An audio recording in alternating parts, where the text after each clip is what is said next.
Alors, bonjour à tous et à toutes, je suis ravie de vous accueillir pour ce nouveau café-service organisé par CCMO Mutuel. Aujourd'hui, nous allons aborder le sujet des arrêts de travail et maladies professionnelles qui peuvent impacter la performance d'une entreprise, tant sur le plan financier que juridique. Donc, il est important pour une entreprise de maîtriser justement ses risques pour protéger ses collaborateurs et sa pérennité. Et pour échanger avec nous aujourd'hui, j'ai à mes côtés Jérôme Lecomte, qui est expert en gestion des risques chez ATMP Solutions. Bonjour Jérôme. Bonjour Laetitia, bonjour à tout le monde.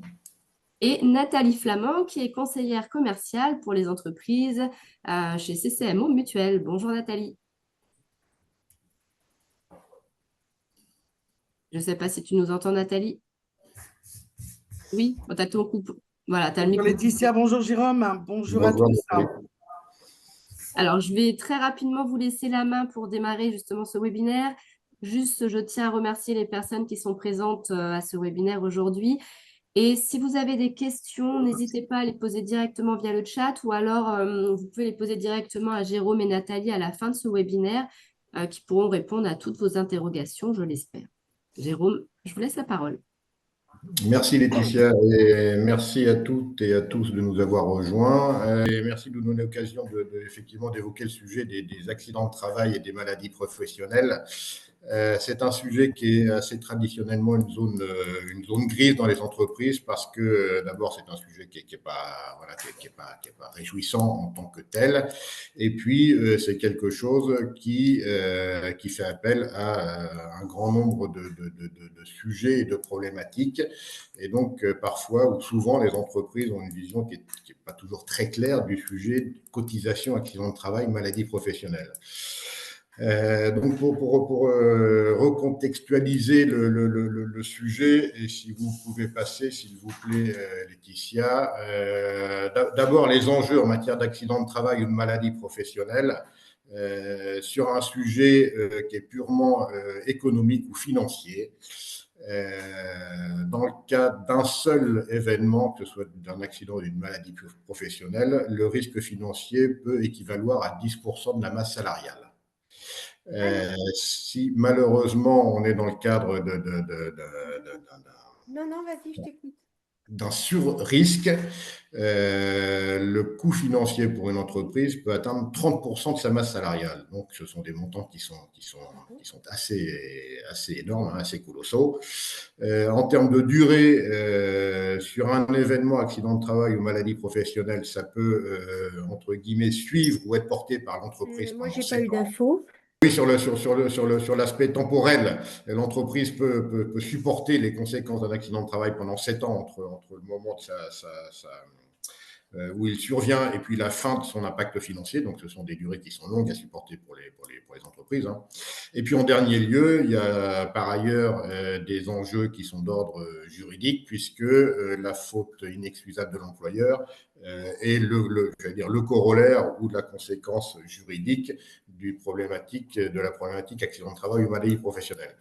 Donc voilà pour les enjeux, que ce soit financiers ou juridiques, ce sont des sujets qui sont donc assez lourds et qui donc doit faire l'objet d'une attention à minima et d'une gestion particulière dans les entreprises.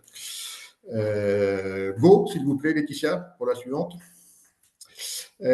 Simplement pour rappeler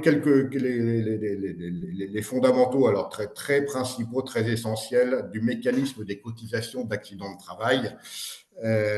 Vous le savez, la cotisation accident de travail est à la charge exclusive de l'employeur. Il n'y a pas de part salariale. Au regard de la mécanique ou du mécanisme de détermination des cotisations d'accident de travail, il existe 3 catégories. Alors, je ne sais pas dans la salle qui est concerné par quelle tranche, si je puis dire, vous vous retrouverez peut-être. La première catégorie, c'est ce qu'on appelle l'autocollectif. C'est la catégorie qui concerne les entreprises ou les SIRET qui ont moins de 20 salariés. Et la particularité de cette première catégorie, c'est que le taux de cotisation d'accident de travail est déterminé en fonction de l'ensemble de la branche professionnelle à laquelle l'entreprise appartient.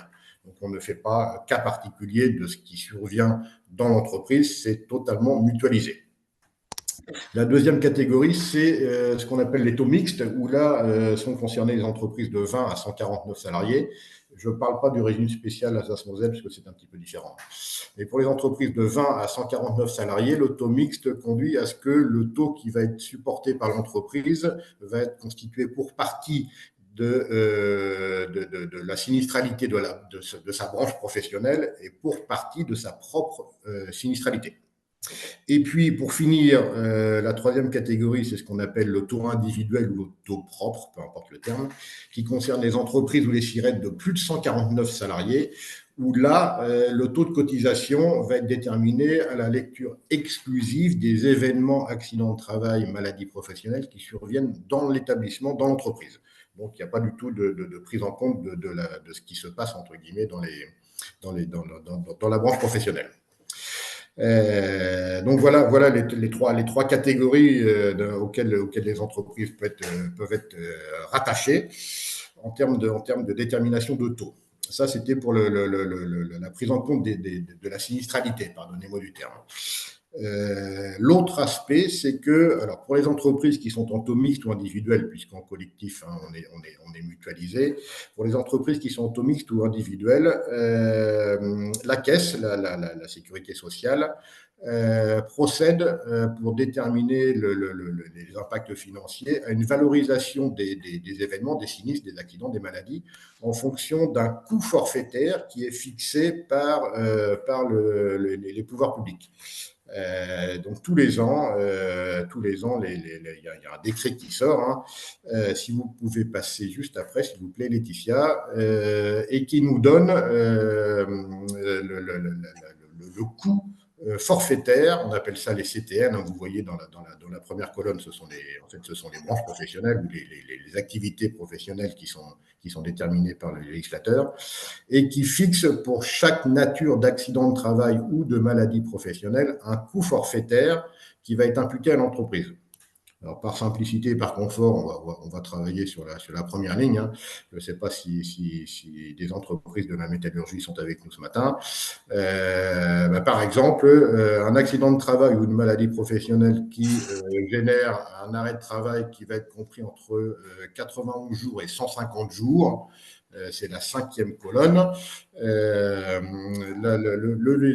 législateur considère qu'il y a un coût à impacter, à faire supporter, un coût fixe qui est de 8 924 €. Voilà pour l'exemple. Bon, ça, c'est pas impressionnant en soi. Quand on est dans des catégories d'invalidité ou d'incapacité permanente, ce sont les 4 dernières colonnes, vous voyez que les montants sont singulièrement plus élevés, puisque c'est en centaines de milliers d'euros. Ces coûts forfaitaires, je vous le disais, sont déterminés tous les ans, donc ils s'imposent à l'entreprise et ils sont fixés de façon évidemment unilatérale par les pouvoirs publics, donc personne n'a rien à redire là-dessus. Ça serait évidemment trop facile si les entreprises pouvaient contester ce genre de considération. S'il vous plaît, la suivante, Laetitia. Et une fois qu'on a déterminé dans quelle catégorie l'entreprise était, taux collectif, taux mixte, taux propre, qu'on a pris en considération les coûts forfaitaires qui sont fixés annuellement, comme on vient de le voir, la sécurité sociale, et puis la CARSAT, les caisses, réalisent, vous le recevez nécessairement tous les ans en début d'année. Cette année est un petit peu particulière avec les problèmes de législation, mais bon, politico-législatifs, mais sinon vous les avez tous les ans. Vous recevez ce qu'on appelle le compte triennal. En fait, ça n'est rien d'autre un compte de résultats qui va vous rappeler les événements qui sont survenus dans votre entreprise au titre de 3 ans, puisque compte triennal, le système prévoit un fonctionnement sur 3 ans. Et vous voyez dans la première ligne que chaque nature d'événement est repris en termes d'historisation. Donc là, c'est un exemple qui ne vaut qu'à ce titre, évidemment. Hein. Là, dans l'entreprise dont on parle, en 2020, elle a eu trois accidents de travail en IT1, c'est ce qu'on appelle les accidents de travail qui ne font pas naître de jour d'arrêt. Elle en a eu 11 en IT2, 2 en IT3, etc. Et une fois que le total des événements a été fait, Donc, c'est la ligne totale que vous voyez. Hein. Donc, 14 IT1 sur 3 ans, 24 IT2 sur 3 ans, etc. Eh bien, la sécurité sociale va multiplier le nombre d'événements par les coûts forfaitaires qu'on a vus juste avant, pour déterminer ce qu'on appelle la valeur du risque, donc en fait le coût généré par les accidents de travail et les maladies professionnelles dans l'entreprise, par l'entreprise.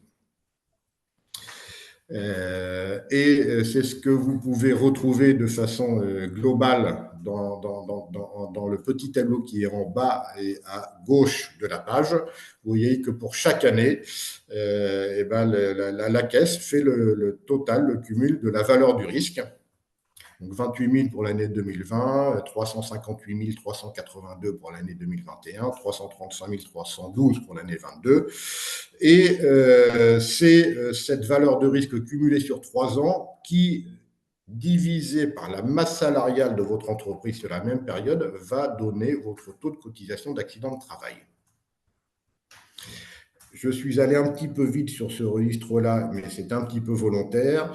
Nous souhaitions vous montrer ou reprendre ces éléments-là pour, en fait, simplement pour attirer l'attention ou re-attirer l'attention sur le fait que de déclarer un accident de travail ou une maladie professionnelle, indépendamment du fait que c'est obligatoire, ça n'est jamais anodin parce que ça va faire naître un coût automatiquement, mécaniquement, réglementairement, ça va faire naître un coût pour l'entreprise.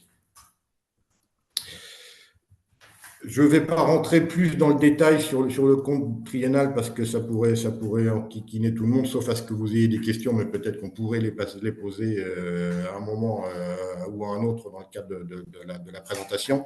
Mais voilà, c'était pour recontextualiser ce sujet-là. Laetitia, si vous voulez bien. Merci. Une fois qu'on a dit ça et qu'on a repris, encore une fois, les très grands fondamentaux de l'accident de travail et des cotisations d'accident de travail, pourquoi constate-t-on que c'est un sujet qui est complexe dans les entreprises ? D'abord parce que encore une fois, c'est une zone obscure et ça ne fait pas partie de la pratique habituelle de l'entreprise. Et donc, on s'aperçoit qu'en termes de formalisme, les entreprises peuvent avoir parfois des difficultés pour parfaitement remplir, compléter, renseigner les déclarations d'accident de travail ou de maladie. Éventuellement ne pas être tout à fait à l'aise avec les contraintes de délai, de timing, parce que là aussi la réglementation est très, très, très précise. Donc sur le plan de la gestion administrative, c'est pas toujours très, très, très facile dans et pour les entreprises. Ça, c'est un premier sujet. Le deuxième sujet, c'est une difficulté qui est d'ordre juridique.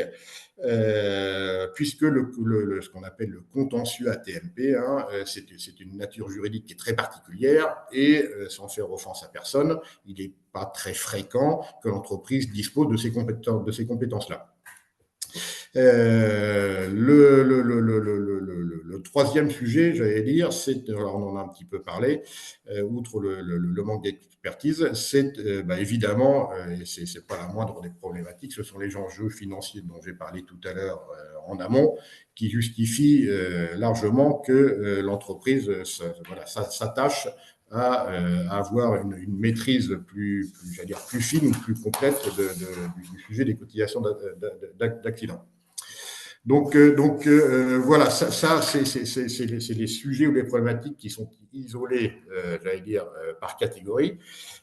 L'autre particularité, c'est que pour avoir une vision globale ou une bonne gestion globale du sujet des cotisations AT-MP, ça supposerait que l'entreprise puisse disposer de façon complète et agrégée de l'ensemble de ses ressources, de l'ensemble de ses compétences et de l'ensemble de ses technicités.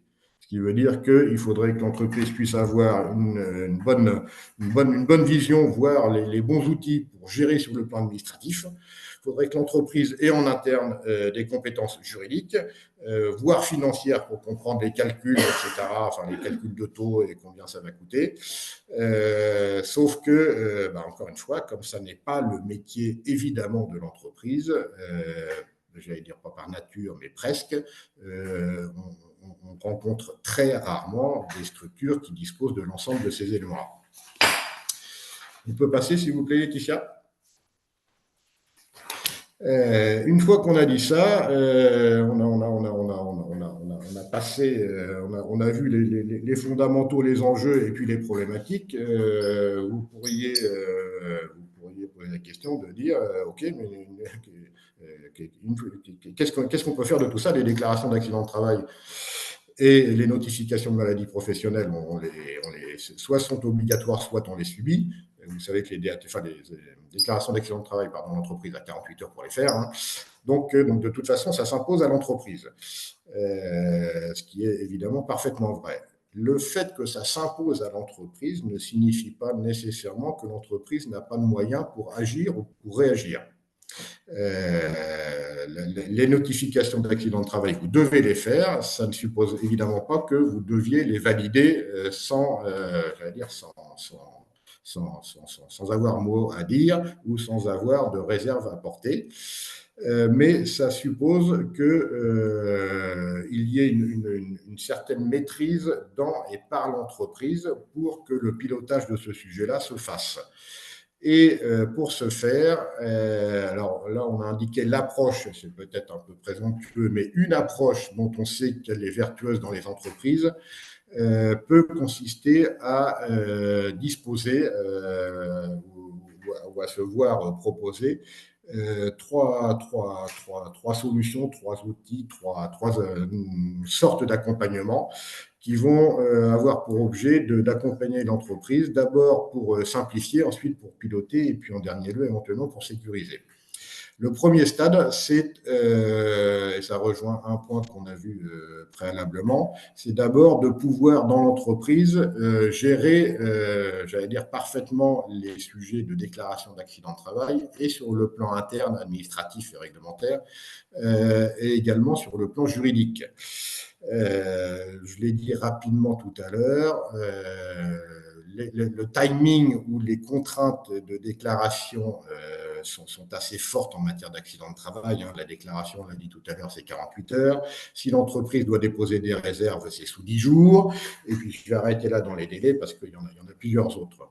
Le fait dans l'entreprise d'avoir tout simplement, je vais dire, un outil, SI, puisque maintenant nous avons tous des SI, hein, qui est dédié à l'accident de travail, est quelque chose qui est très nécessaire parce que ça permet d'accompagner les personnes qui sont en charge de la gestion des ATMP dans l'entreprise. Ça permet de les accompagner sur le contrôle du timing, le contrôle des délais, le suivi des délais, de sorte de ne pas avoir de problème de forclusion, de ne pas avoir de problématique de perte de chance parce qu'on agit ou on intervient trop tard. Enfin, bref, avoir un outil interne de pilotage qui permet de faciliter le pilotage, pardon pour la redite, dans et par l'entreprise.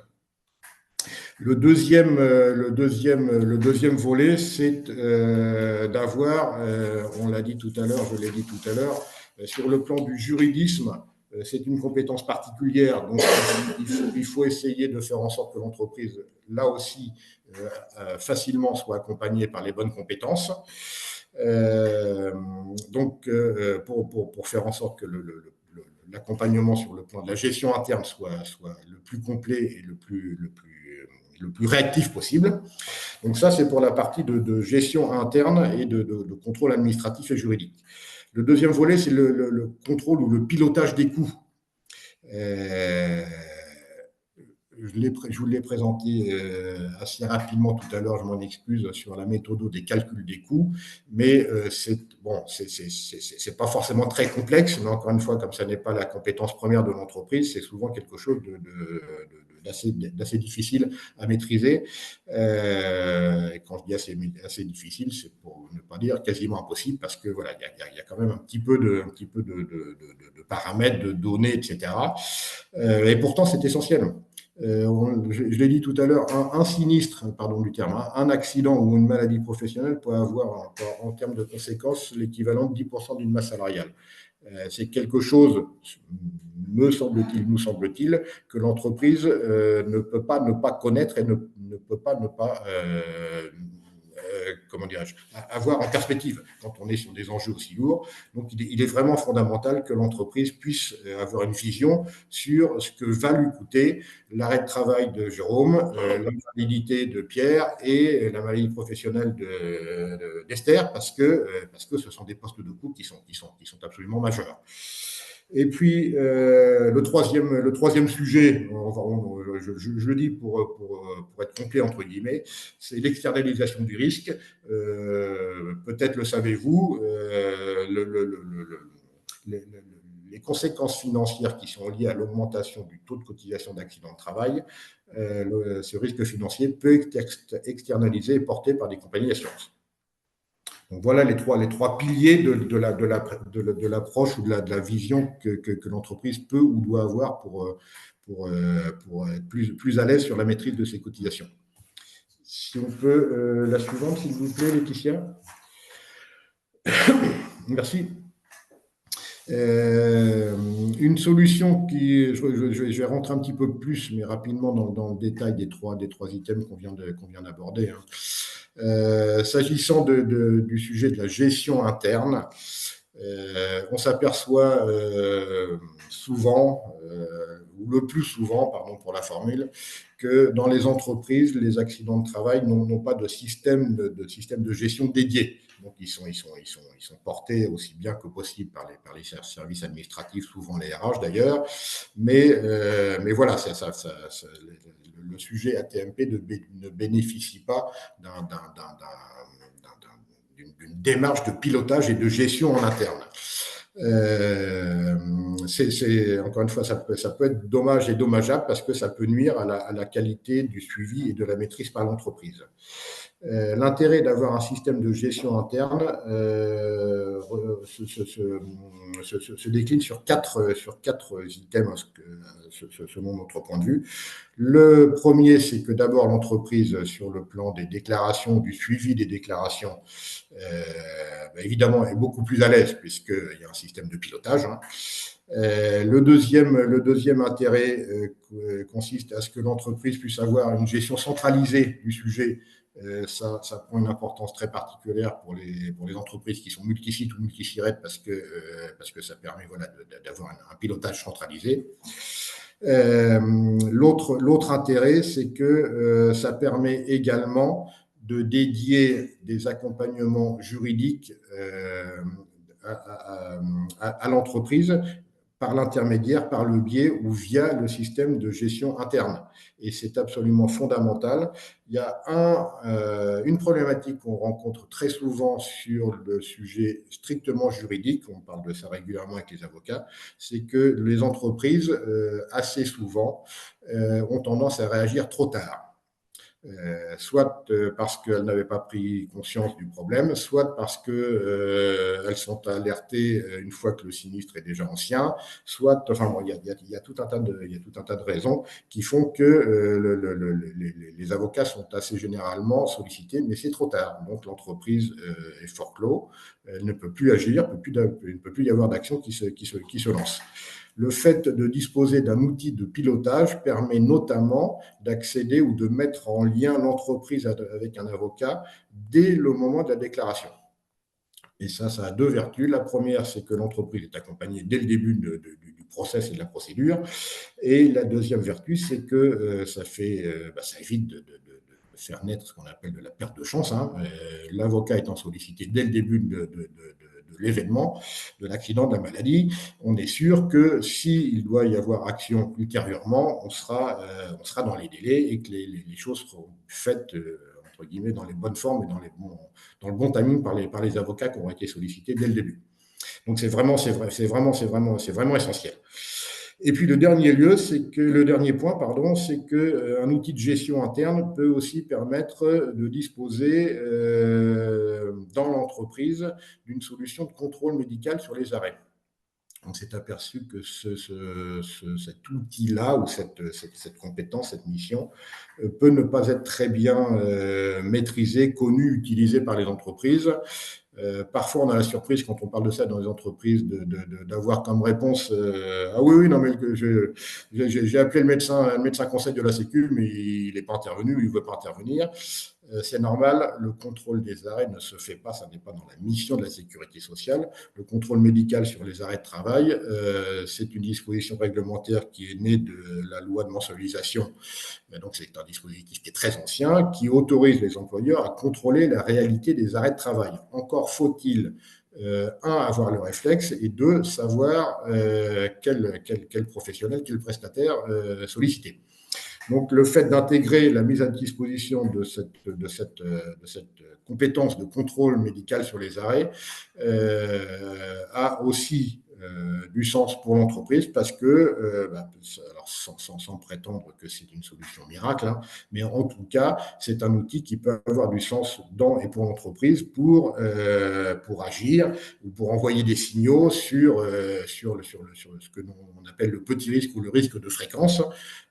Vous avez certainement tous connu ça, vous connaissez certainement tous ça. Ce ne sont pas des arrêts qui sont nécessairement longs et lourds, mais qui sont problématiques soit par le nombre, soit par la désorganisation que ça procure. Donc voilà, pour ce premier registre de gestion interne, le fait de déployer, de disposer dans l'entreprise d'un système de gestion qui centralise le côté administratif, le côté pilotage interne, le côté juridique et le contrôle d'accompagnement médical fait que l'entreprise dispose d'un outil qui est complet et qui lui permet de disposer déjà de l'ensemble de ces outils. L'autre sujet, merci Laetitia, je n'ai même plus de go à vous dire, vous êtes trop forte. Le deuxième sujet, c'est le pilotage des coûts. Je ne vais pas revenir sur les ordres de grandeur dont on parlait tout à l'heure, mais voilà, encore une fois, sur l'accident de travail fait naître des enjeux financiers qui sont vraiment majeurs pour et dans l'entreprise. Être aveugle sur ce sujet-là nous semble être quelque chose qui pose des problèmes aux entreprises parce que dans une entreprise, quand on a une zone de risque, si on n'est pas capable de l'appréhender en termes de montant, de durée et de coût de risque pour l'entreprise, ça nous semble véritablement problématique. Il y a deux choses à connaître, selon nous, en termes de maîtrise des coûts ATMP pour l'entreprise et dans l'entreprise. La première chose, c'est le coût de cotisation qui peut ou qui va être induit par chaque événement. Parce que ça va permettre à l'entreprise, en ayant cette vision, d'abord de prendre conscience contre monnaie, si je puis dire, de l'importance de chacun des événements et de donner du corps notamment à des actions, des démarches de prévention. Parce que quand on est aveugle sur les conséquences économiques et financières de la survenance d'accidents de travail ou de maladies professionnelles, c'est moins facile d'avoir une vision précise sur ce qu'il convient de faire en termes de lignes budgétaires pour mettre en place de la prévention. Donc, sachez qu'il existe, nous sommes capables de déterminer à chaque fois qu'un événement, accident de travail ou maladie se décline, nous sommes capables de déterminer le coût précis que l'entreprise va supporter événement par événement. Donc, pour l'arrêt de travail de Jérôme Lecomte, qui est en arrêt depuis 90 jours, on va être capable de dire à l'entreprise, voilà, le surcoût de cotisation d'URSSAF, ça va être 44 822 €. Pour l'arrêt de travail d'Esther, qui est en arrêt depuis 8 jours, ça va être 728 €. Enfin bref, et puis je vais arrêter les exemples comme ça. De sorte que, voilà, pour chaque événement, l'entreprise a une vision fine et précise. Le deuxième intérêt de ça, c'est que ça permet aussi à l'entreprise d'être, j'allais dire, plus à l'aise et plus maître de la réflexion, de la démarche de contentieux juridique ou de protection juridique. Le fait de savoir si l'accident ou la maladie à laquelle l'entreprise est confrontée va avoir ou peut avoir un enjeu financier de 1000, 10 000, 100 000 ou plus, ça permet d'avoir un échange avec les avocats qui peuvent être appelés à défendre l'entreprise, un échange qui est plus constructif et plus précis, parce que nous, on voit ça assez régulièrement. La contestation qui peut être faite par des avocats, quand on parle de contentieux, elle naît généralement de la démarche principalement de la part des avocats. La difficulté de ça, c'est que l'entreprise ne maîtrise pas les contentieux qu'elle souhaite mettre en place. Et généralement, on voit que quand on est entreprise l'entreprise peut être amenée à décider de faire du contentieux plus par réaction que par intérêt. Sauf que même si l'entreprise considère que l'accident de travail ou la maladie professionnelle à laquelle elle est confrontée peut j'ai essayé de choisir des mots, mais peut être contestable sur la réalité objective de la situation, même si ça agace l'entreprise, pardon pour la formule, ça ne veut pas dire nécessairement qu'il y a une légitimité à aller faire du contentieux s'il n'y a pas d'intérêt financier. Alors, on peut en faire une question de principe, évidemment, et ça se défend tout à fait. Mais voilà, si on n'a pas la vision financière, on est un petit peu aveugle sur l'opportunité objective de faire de la contestation ou non. Là, le fait que vous puissiez avoir cette information de risque, d'enjeux financiers, dossier par dossier, ça permet d'avoir une vision complète. Quel est l'enjeu et quel est l'intérêt d'aller faire du contentieux?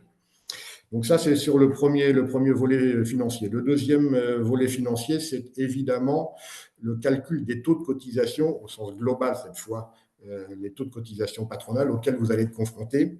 Il y a une petite particularité que vous connaissez certainement, c'est que les cotisations d'accident de travail que vous payez en 2025, elles sont la résultante de la sinistralité que l'entreprise a connue en 2023, 2022 et 2021. Donc, en fait, il y a un décalage de 2 ans. Il est possible, et nous savons faire, le calcul des cotisations futures, donc de calculer les cotisations que vous aurez à payer en 2026 et en 2027, de sorte que vous ayez une information qui soit fiable et précise, tout simplement pour des considérations de gestion, évidemment, de gestion de surcoût et de passif social à venir, pour que l'entreprise puisse anticiper les évolutions de ses cotisations patronales, pour des considérations, encore une fois, simplement de bonne gestion. Donc ça, c'est pour vous donner à l'entreprise la vision à venir.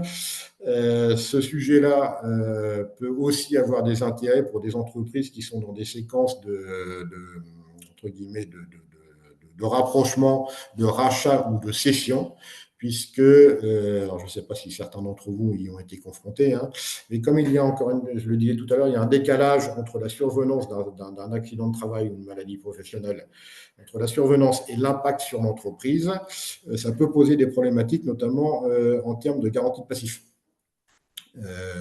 Qu'il s'agisse d'achat, encore une fois, ou de revendre l'entreprise, parce que si parmi vous, il y en a un qui prévoit de faire l'acquisition d'une entreprise au 1er juillet 2025, si l'audit de l'accident de travail ou des maladies n'a pas été fait en amont, vous pourriez être confronté à découvrir en 2027 les conséquences des accidents qui étaient déjà en stock au moment où vous avez fait la reprise. Mais s'ils ne sont pas appréhendés en amont, vous allez les découvrir une fois que vous aurez fait l'opération. Donc, ça fait partie des mauvaises nouvelles et des mauvaises surprises qu'on découvre quand on est dans des configurations de reprise. Ça vaut de la même façon quand on est cédant, et ça peut poser des problèmes pour des garanties de passif, puisque, évidemment, si moi je suis repreneur et que je m'aperçois que je paye les conséquences des sinistres, accidents de travail, maladies professionnelles de mon prédécesseur, voilà, ça peut m'amener à être dans des dispositions d'esprit qui ne sont pas très agréables, entre guillemets. Donc voilà, donc le pilotage financier, il est vraiment important, soit pour avoir la vision des événements les uns après les autres, ou alors j'allais dire pour la bonne gestion, pardon du terme, de l'entreprise à plus long terme. Merci Laetitia. Le dernier point, je l'ai dit, mais voilà, ça clôture un petit peu la réflexion, la démarche. Eu égard aux enjeux financiers qui sont attachés à la sinistralité des accidents de travail et des maladies professionnelles, voilà, il faut savoir que c'est un risque qui s'assure. Décidément, les assureurs sont très innovants, et ils sont prêts à tout. Sachez que voilà, il est possible d'externaliser le risque financier. Donc, concrètement, c'est une garantie financière. Je ne vais pas m'attarder là-dessus, parce que ce n'est pas le sujet. Hein. C'est une garantie financière qui peut avoir pour objet de faire en sorte que si l'entreprise devait subir une augmentation de sa cotisation AT&P globale de 100 000 € sur l'année N+1 parce qu'elle a eu des sinistres, c'est simplement la garantie financière portée par l'assureur qui va indemniser l'entreprise. Alors après, il y a tous les aspects de franchise, etc., que vous connaissez vraisemblablement tous en matière d'assurance, hein, mais je ne vais évidemment pas rentrer dedans. L'intérêt de l'externalisation du risque, évidemment, il est de faire porter la charge financière éventuelle par l'assureur, et donc, évidemment, de maîtriser et la trésorerie et la solidité financière de l'entreprise, puisque, encore une fois, 10% d'une masse salariale, ou voire plus quand on a un sinistre, voilà, ce sont des risques financiers qui sont vraiment majeurs. Voilà pour le troisième et dernier, j'allais dire, volet. Laetitia, non, juste après, s'il vous plaît, parce que bon, ça, OK. Pourquoi alors on a essayé de présenter de façon un peu plus concrète les raisons qui peuvent motiver les entreprises à avoir un système de gestion et de pilotage interne dans l'entreprise au travers voilà, d'un compte triennal, d'une feuille de calcul triennal. Je l'ai déjà montré tout à l'heure rapidement. Là, il s'agit simplement d'un exemple, encore une fois, qui traduit, alors pardon pour les années, mais comme c'est un exemple réel, on l'a gardé, donc les années ne sont pas récentes, mais peu importe. Là, l'entreprise en question supporte ou devait supporter une charge de cotisation d'accident de travail c'est le montant que vous avez en bas et à droite, hein, de 280 000 €, compte tenu de sa sinistralité et des caractéristiques qui étaient la sienne. Si on passe la slide d'après pour traduire le fait que l'entreprise voilà, avait mis en place des systèmes de gestion et notamment ou principalement un accompagnement juridique qui était fait de bonne façon et en bons termes. Les contestations qui ont été mises en place par les avocats en question ont permis de diminuer la reconnaissance des accidents de travail dans différentes catégories, comme vous pouvez le voir dans les cellules qui sont en rouge. Hein. Donc, en l'occurrence, les IT2 ont été un petit peu réduites en termes de nombre, les IT6 également, et puis les IP2, enfin bref. Et donc, les avocats ont réussi à faire en sorte que la Caisse admette que ce qui avait été déclaré, en définitive, ne soit reconnu comme n'étant pas de la responsabilité de l'entreprise. Et donc, nécessairement, ça diminue la fameuse valeur de risque dont on parlait tout à l'heure. Et mécaniquement, ça induit une économie sur la cotisation AT&P, parce qu'à chaque fois que l'entreprise met en place un système de protection, de gestion, qu'il s'agisse de réserve, qu'il s'agisse de contentieux de la tarification, et à chaque fois que l'entreprise déploie ces opérations-là et qu'elle a gain de cause, ça diminue mécaniquement la cotisation d'accident de travail. Donc, voilà, l'intérêt de la bonne gestion des cotisations et des sinistres accidents de travail et maladies professionnelles, l'intérêt, il est tout simplement financier. Ça permet à l'entreprise de minorer la charge financière attachée aux cotisations d'accident de travail. Je vous fais une précision peut-être ultime, puisque je vois le temps qui passe.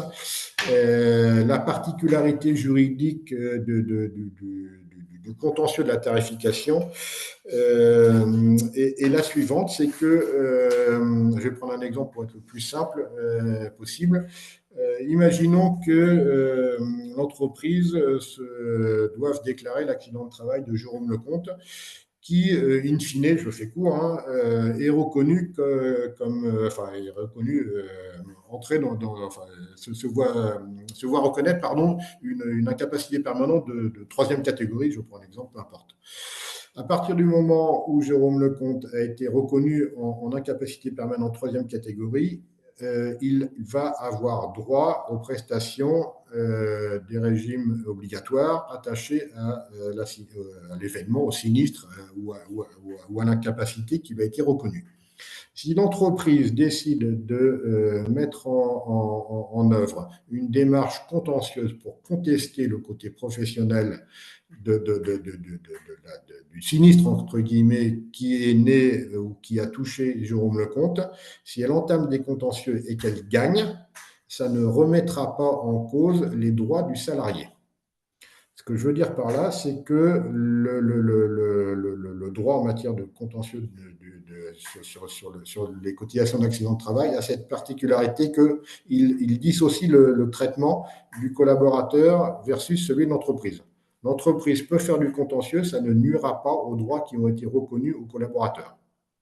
À partir du moment où un salarié dans l'entreprise a été reconnu par la caisse, quelle que soit la gravité du sinistre, enfin, la maladie, pardon, ou de sa situation, si l'entreprise conteste et que l'entreprise a gain de cause, ça ne nuira pas, ça ne remettra pas en cause les droits qui ont été octroyés aux collaborateurs.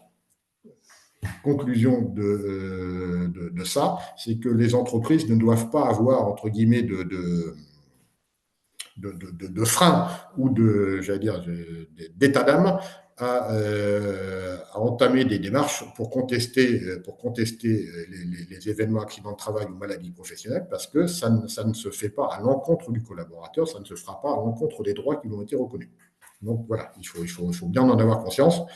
C'est quelque chose qu'on nous dit souvent. Hein. Oui, mais si moi, entreprise, je conteste, ça va aller à l'encontre de mon collaborateur. Mais ça n'est pas le cas.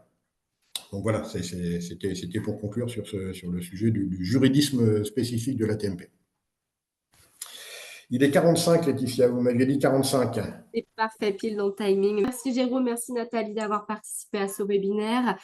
Quant à nous, on se retrouve dernier trimestre 2025 pour un nouveau café prévention. Et d'ici là, passez un bel été à tous. Merci à vous. Merci Jérôme, merci. Merci. À bientôt, au revoir. À bientôt. Merci à tous. Au revoir. Merci, au revoir.